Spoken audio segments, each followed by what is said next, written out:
House Republicans unveil a controversial plan to reshape U.S. immigration policy.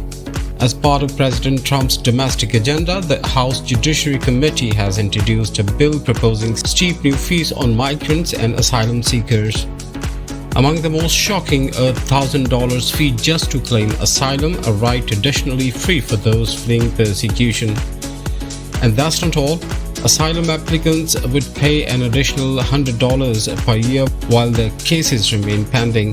The proposal also hits hard on families: $3,500 for anyone sponsoring migrant children and $1,000 for most immigrants paroled into the country.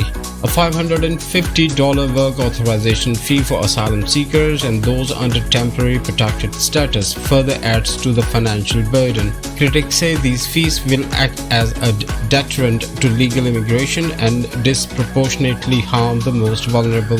Meanwhile, the revenue will help fund Trump's enforcement push, including $40 billion for detention centers and $8 billion to expand ICE staffing.